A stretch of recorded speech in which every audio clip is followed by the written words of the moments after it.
बोलो जयकारा। बोल मेरे श्री गुरु महाराज की जय। श्री सतगुरुदेव भगवान की जय। श्री नगली निवासी भगवान की जय। श्री परमहंस दयाल जी महाराज की जय। श्रीमद् भागवत रहस्य आगे। माता और पिता को अपने पुत्र के लिए बहुत चिंता रहती है, परंतु पुत्र पुत्राशरण के साथ साथ अनेक वासनाएं भी आती हैं। पुत्रेषण के पीछे वित्रेषण और वित्रेषण के पीछे लोकेषण जागती है। आत्मदेव ने इस आत्मा से कहा कि मुझे पुत्र दो, क्योंकि पुत्र ही पिता को सद्गति देता है। अपुत्र से गति ग्रस्ती है। वे महात्मा आत्मदेव को समझाते हैं कि श्रुति भागवत एक स्थान पर कहती है कि पुत्र से मुक्ति नहीं मिलती। वंश के संरक्षण के लिए सत्कर्म करो। यदि पुत्र ही सद्गति दे सकता तो संसार में प्राय सभी के पुत्र होते हैं, अतः उन सभी को सद्गति मिलती।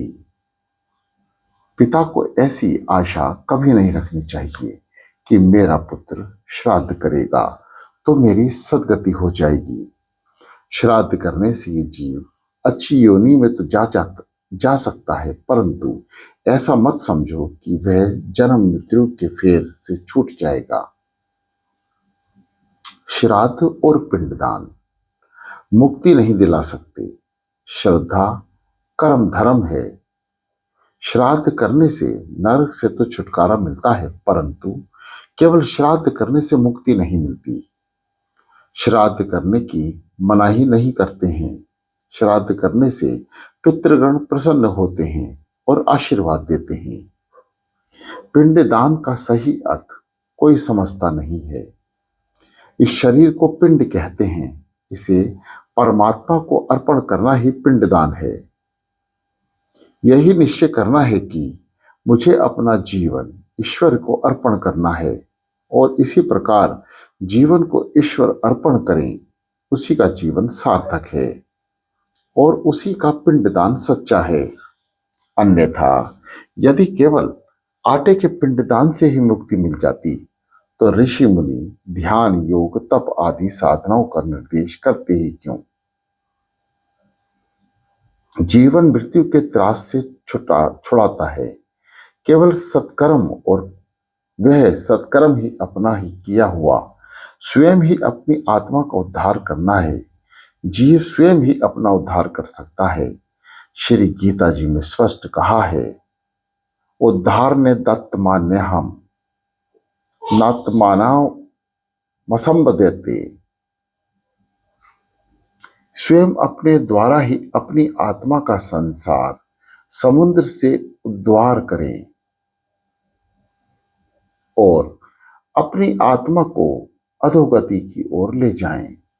जीव का उद्धार वह स्वयं ही करेगा तो और कौन करेगा। मनुष्य को अपने सिवा और कौन हितकारी हो सकता है। यदि वे स्वयं अपना श्रेय नहीं करेगा तो पुत्र आदि क्या करेंगे। ईश्वर के लिए तो जीता है, उसे अवश्य मुक्ति मिलती है। श्रुति भागवती तो कहती है, जब तक ईश्वर का अप्रोक्ष अनुभव ना हो, ज्ञान ना हो, तब तक मुक्ति मिलती ही नहीं। परंतु मुक्ति मिलती ही नहीं, मृत्यु से पहले जो भगवान का अनुभव करते हैं उन्हें ही मुक्ति मिलती है। परमात्मा के अप्रोक्ष साक्षात्कार बिना मुक्ति नहीं मिलती। तमेव विद्वती मृत्युमेति न्याय पथा विश्यति नाय। उसे जानकर ही मनुष्य मृत्यु का उल्लंघन कर जाता है। परम पद की प्राप्ति के लिए इससे सिवा अन्य कोई मार्ग ही नहीं। श्री भगवान को जाने बिना दूसरा कोई उपाय नहीं। अन्यथा केवल श्राद्ध करने से ही कोई मुक्ति नहीं मिलती। अपने पिंड का दान करोगे अर्थात अपने शरीर को ही श्री परमात्मा को अर्पण करोगे तो तुम्हारा कल्याण होगा।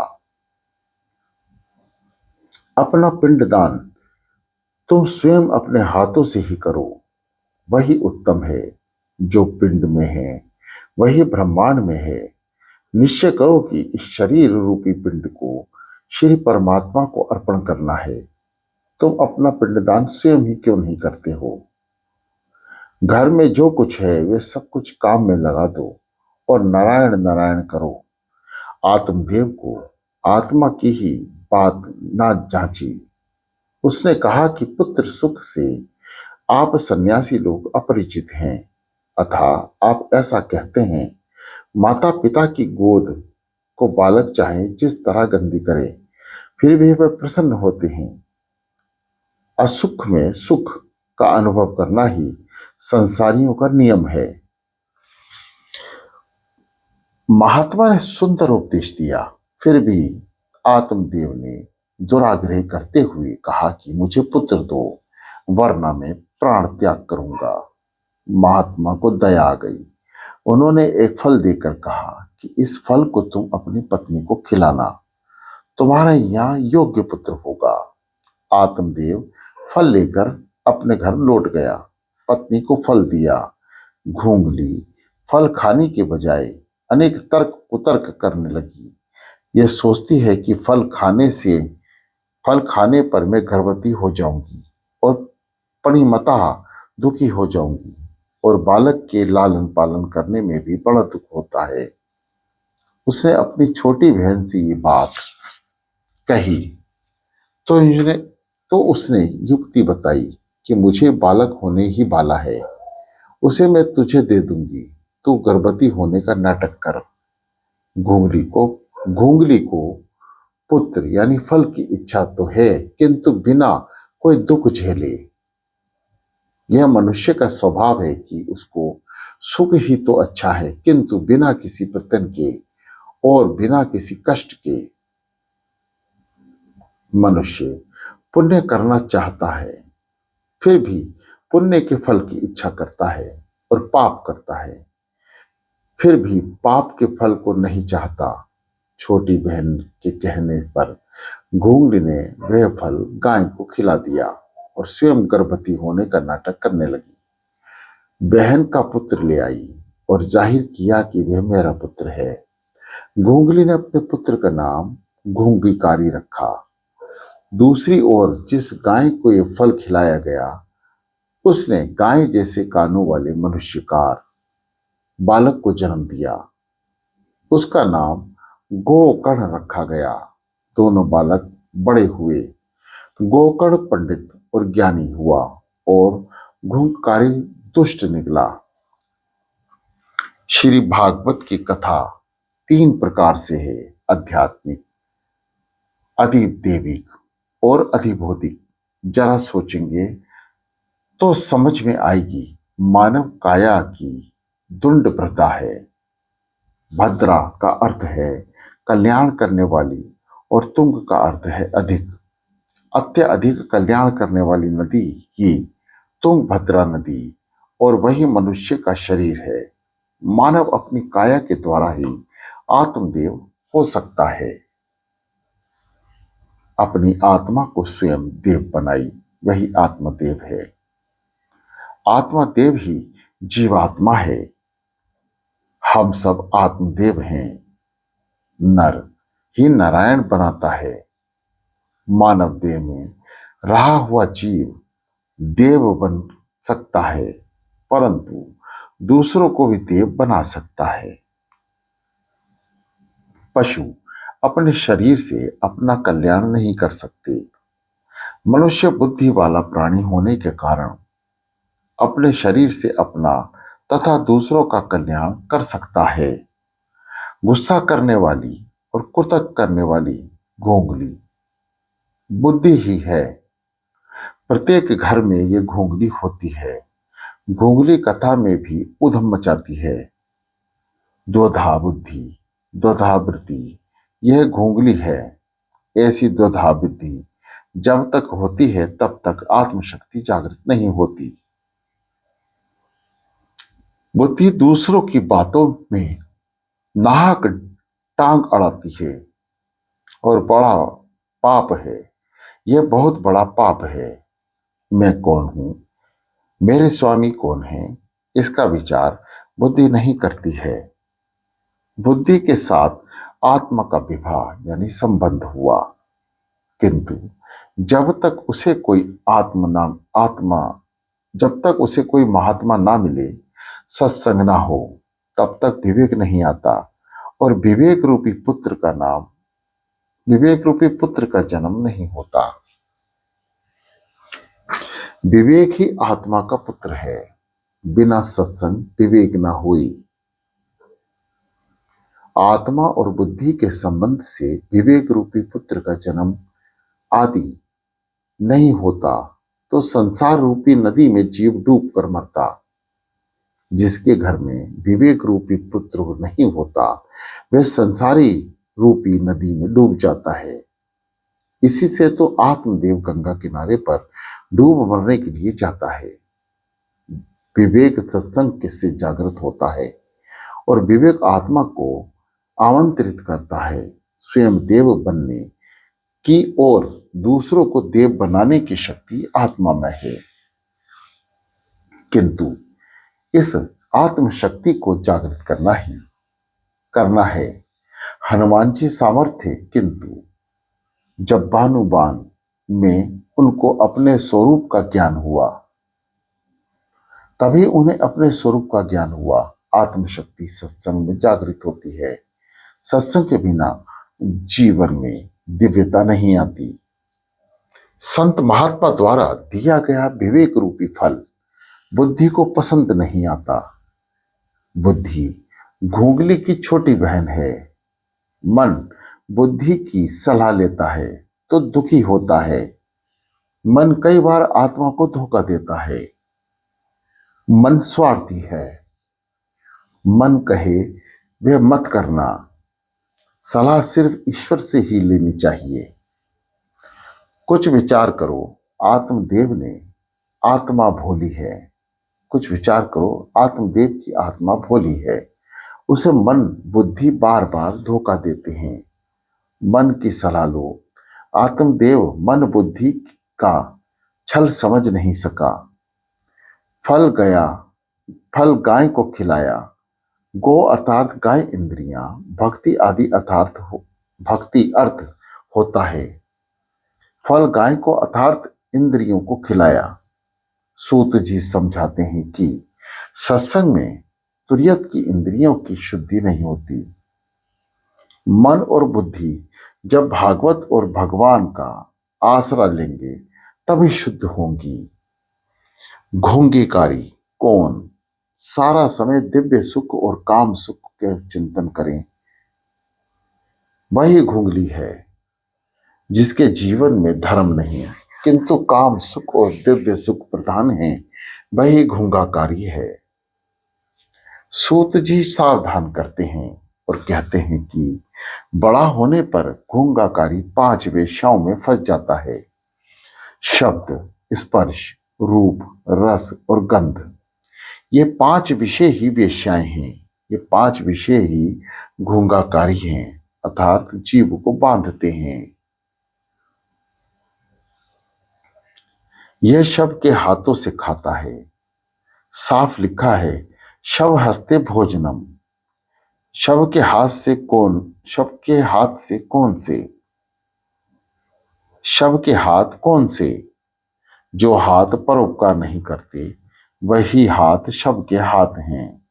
जिन हाथों से श्री कृष्ण की सेवा न हो, जो हाथ परोपकार ना करें, वे हाथ शव के हाथ ही हैं। घोंघीकारी स्नान और शौच क्रिया से हीन था, कामी था, अतः स्नान तो करता ही होगा, परंतु स्नान के बाद संध्या सेवा ना करे तो वे स्नान व्यर्थ ही है। अतः कहा गया है कि यह स्नान करता ही नहीं था। स्नान करने के पश्चात सत्कर्म ना हो तो वह स्नान पशु स्नान है। स्नान करने के बाद यदि सत्कर्म ना किया जाए तो यह स्नान किस काम का। स्नान केवल शरीर को ही स्वच्छ रखने के लिए है। स्नान केवल शरीर को स्वच्छ रखने के लिए नहीं है। स्नान करने के बाद सेवा, संध्या, गायत्री ना हो तो वे स्नान भी पाप हो जाता है। शास्त्रों में 3 प्रकार के स्नान बताए गए हैं। इसमें ऋषि स्नान श्रेष्ठ है। उषा काल में 4 से 5 बजे के समय में जो स्नान किया जाए वह ऋषि स्नान है। इसके बाद 5 से 6 बजे तक के समय को किया गया स्नान मनुष्य स्नान है और 6 बजे के बाद स्नान किया जाने वाला स्नान राक्षसी स्नान है। भगवान सूर्य नारायण के उदय के पश्चात दंता धावन, शौच आदि करना योग्य नहीं है। सूर्य बुद्धि के स्वामी देव हैं। उनकी संध्या करने से बुद्धि सतेज होती है। स्नान और संध्या नियमित करो। सम्यक ध्यान ही साध्य है। नित्य सत्कर्म किए बिना किया जाने वाला भोजन भोजन नहीं है। ऐसा मनुष्य भोजन नहीं करता किंतु पाप और प्रशान करता है। गीता में कहा गया है कि भुंजते तत्व पादाय पच्चतराणि कारणयम तः। जो पापी लोग अपने शरीर के पोषण के लिए अनुत्पाद करते हैं वे पाप का भोजन कर रहे हैं। अथा हमेशा सत्कर्म करो, मनुष्य को सदुपयोग करो, मनुष्य आयुष्य का सदुपयोग करो। मन और तन और मन को दंड दोगे तो पाप क्षय होगा और पुण्य की वृद्धि होगी।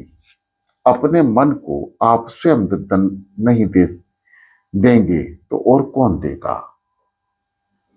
पुत्र के दुराचरणों को देखकर आत्मदेव को गिलानी हुई। उसने सोचा कि वह पुत्रहीन ही रहता तो अच्छा होता। घोंघाकारी ने सारी संपत्ति का व्यय कर दिया। अब तो वह माता पिता को भी पीटने लगा। पिता के दुख को देखकर गोकर्ण पिता के पास आया। गोकर्ण पिता को वैराग्य का उपदेश देता है।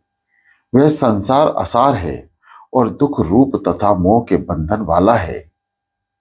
किसका पुत्र और धान भी किसकी।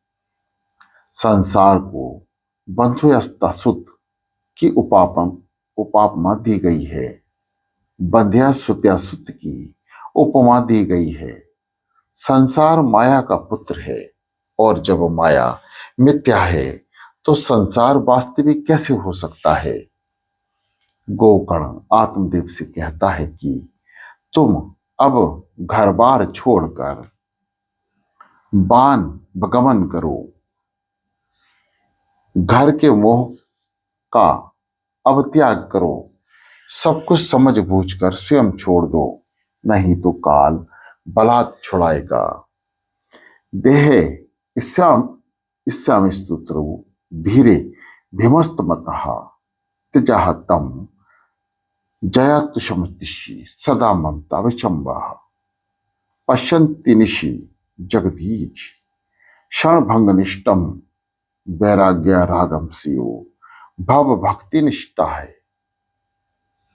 ये दोहा हाड़ मांस और रुधिर का पिंड है, इसे अपना मानना छोड़ दो।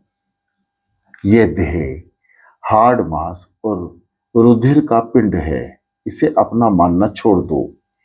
स्त्री पुत्र आदि की ममता छोड़ो। यह संसार क्षणभंगुर है। इनमें से किसी भी वस्तु को स्थायी समझकर उससे राग मोह ना करो।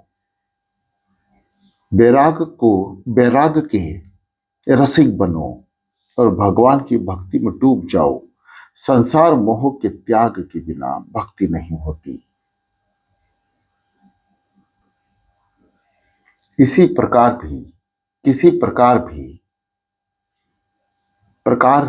किसी भी प्रकार से मन सांसारिक विषयों में एक वितरागी करके प्रभु प्रेम में लगाओ। सांसारिक शक्ति नष्ट होगी, तब एक भागवत दास शक्ति सिद्ध ना होगी। संसार के विषय में मत फंसे रहो, ठाकुर जी के चरणों में रहो। ये ध्येय अपना नहीं, कारण इसे हम हमेशा रख नहीं सकेंगे। तो और तो अपना क्या होगा पिताजी, अब बहुत गुजर गई और थोड़ी ही रहेगी। गंगा के किनारे जाकर ठाकुर जी की सेवा करो। मन को विपक्ष होने पर उसे कृष्णा लीला की कथा में लगा दो। भावना रखोगे तो हृदय में परिवर्तन होगा। सेवा और सत्कर्म में परदोष दर्शन विध्वंस करता है, अतः परदोष दर्शन का त्याग करो। पिताजी, अब तुम श्री भगवान का आश्रय लेकर भगवान में जीवन बिताओ। भगवान में जीवन जीने के लिए ध्यान, जप और पाठ आदि आवश्यक हैं। उत्तम पाठ के 6 अंग हैं: मधुरता, स्पष्ट अक्षराक्षर, पदच्छेद का ज्ञान, धीरज, ले, सामर्थ्य और मधुर कंठ। पाठ शांत चित्त से करो। पाठ शांत चित्त से करो। समझो, बिना और अतिशय शीघ्रता से पाठ मत करो। आत्मदेव गंगा के किनारे आ गया, मान से सेवा करने लगा। एकांत में बैठकर मन को एकाग्र करने लगा। चंचल मन को विवेक रूपी बोध से संभालो और ध्यान मग्न रखो। संकल्प विकल्प से मन को दूर रखो। मानसिक सेवा में मन की धारा अटूट रहनी चाहिए।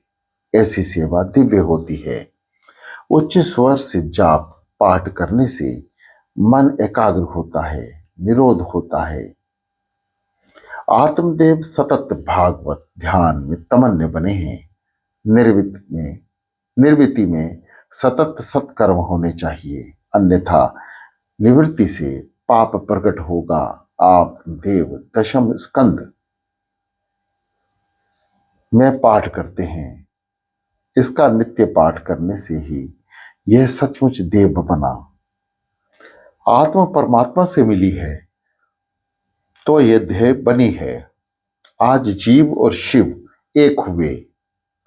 जीव और शिव का मिलन हुआ। भागवत का जो आसरा ले वे भगवान बनता है, ईश्वर होता है। उसे परमात्मा अनेक बार अपने से भी बड़ा मानता है। परम आत्मा के 2 स्वरूप हैं, एक अर्चना स्वरूप और दूसरा नाम स्वरूप। श्रीमद् भागवत का नाम स्वरूप है। सागरमी से जिसकी अर्चना पूजा हो वे अर्चना स्वरूप है। नाम रूप के बिना स्वरूप सेवा फलवती नहीं होती। स्वरूप सेवा ठीक तरह से भी होती है। उसका कारण यह है कि मन की शुद्धि नहीं हुई। मन की शुद्धि के बिना स्वरूप सेवा में आनंद नहीं मिलता। सेवक जब तक संसार के साथ भी संबंध रखता है, माया रखता है, तब तक उसे स्वरूप सेवा का आनंद नहीं मिलता। यदि सेवा करनी ही है तो संसार में स्नेह मोह छोड़ना होगा। संसार के विषयों से स्नेह करो तो विवेक के साथ रखो। अग्नि वैसे तो सब कुछ भस्मीभूत करती है, फिर भी उसका आदि विवेक पूर्वक उपयोग किया जाए तो अग्नि उपयोगी होती है। अग्नि ना हो तो मनुष्य का पोषण नहीं हो सकता। मनुष्य इस संसार में जब तक अपने शरीर के प्रति सम्मान है, तब तक वह इस संसार को छोड़ नहीं सकता। जो मन माया का स्पर्श करता है, वह मन मनमोहन की सेवा में आ नहीं सकता। मन तो बार बार माया का विचार करता है, अतः वह मलिन होता है। नाम सेवा मन की शुद्धि के लिए ही है। जब तक स्वरूप सेवा में मन एकाग्र ना हो तब तक नाम सेवा करो। स्वरूप सेवा में आनंद नहीं आता, क्योंकि मन विग्रह है, चंचल है। अपना मन ईश्वर को छोड़कर बार बार विषयों की ओर ही जाता है। मनुष्य का मन संसार व्यवहार के साथ इतना ही तो तद्रूप हो जाता है कि जिसके कारण यह पाप करता है और उसे अपने पापों का भान भी नहीं रहता। स्वरूप सेवा करते करते हृदय पिघलने, आंख गीली होने, आनंद हो और हृदय से सात्विक भाव जागे तो मानो कि सेवा सफल हुई।